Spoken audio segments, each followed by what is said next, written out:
Paano maibalik ang na-disabled na Facebook account? Kung sa palagay niyo po na nagkamali lang si Facebook sa pag-disable ng inyong mga Facebook account, pwede po kayo mag-request ng review kay Facebook. Kailangan lang po natin guys na mag-ready ng isang valid ID para ma-submit natin ito kay Facebook.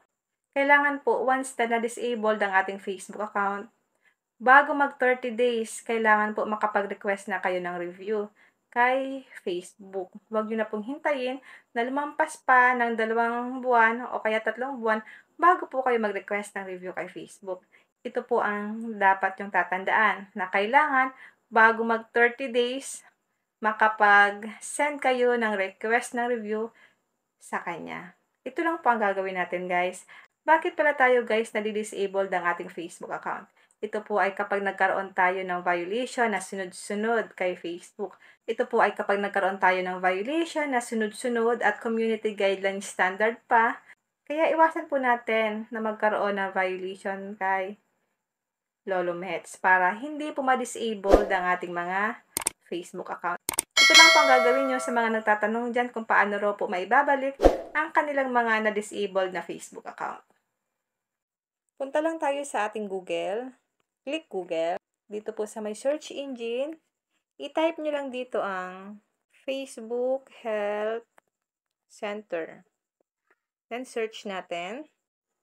Ito po ay posibleng maibabalik ang inyong mga Facebook account, pero magdedepende pa rin yan guys sa mga nagawa mong violation kung ibabalik ba sa inyo ni Facebook ang na-disabled nyong Facebook account.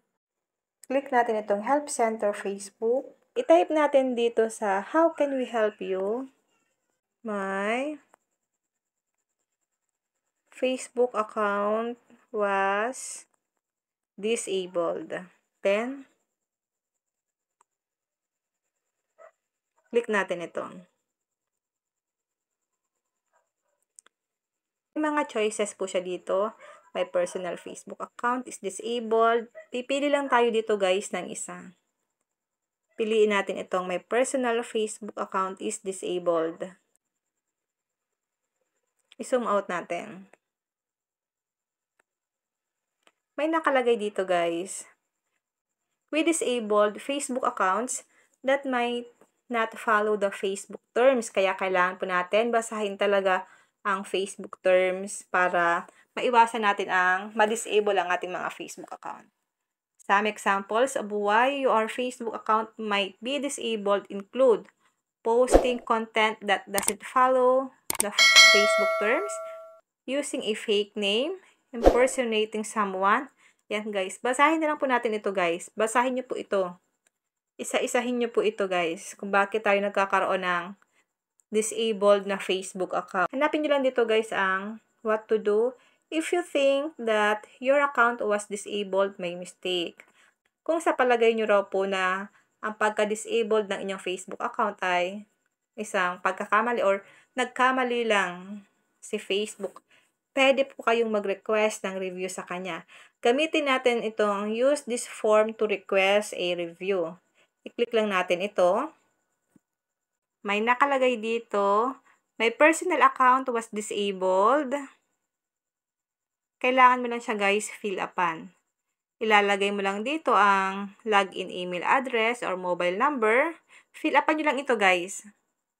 Ilagay nyo lang dito ang email address ng inyong Facebook account na na-disabled.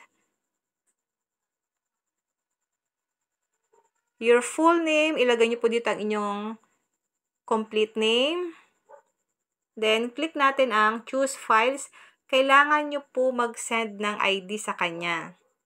Click natin itong files.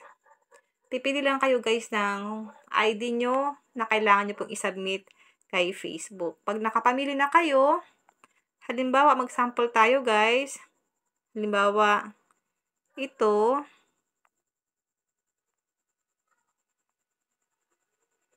Halimbawa guys, ito ha.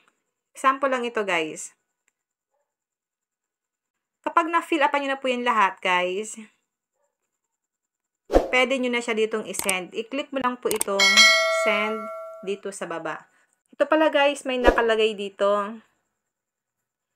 Ito siya guys, may nakalagay dito. If you think that your account was disabled by mistake, please enter the following information and we will consider your profile for review. You can submit more information here. You can submit more information here for up to 30 days after your account was disabled.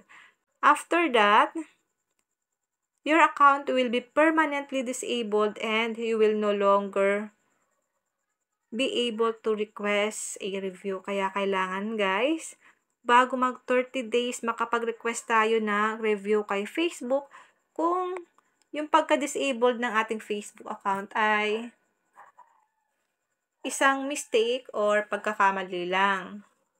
Kung bakit na-disabled ang ating mga Facebook account. Kaya kailangan nyo po talaga ito guys basahin. Yung mga na-disabled na Facebook account dyan, basahin nyo po ito ng maigi.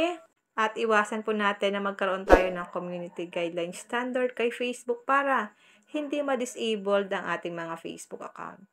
Kung may natutunan ka sa aking video, huwag mong kalimutan na i-follow ako sa aking Facebook page, Positive Mind, at sa aking YouTube channel, Arky Willow, para lagi kang updated sa lahat ng tips at video tutorial na ina-upload ko. Mag-comment ka lang sa comment section kung may mga katanungan kayo against my video. Sasagutin ko po yan sa abot ng aking makakaya. And now, thank you for watching. God bless you all.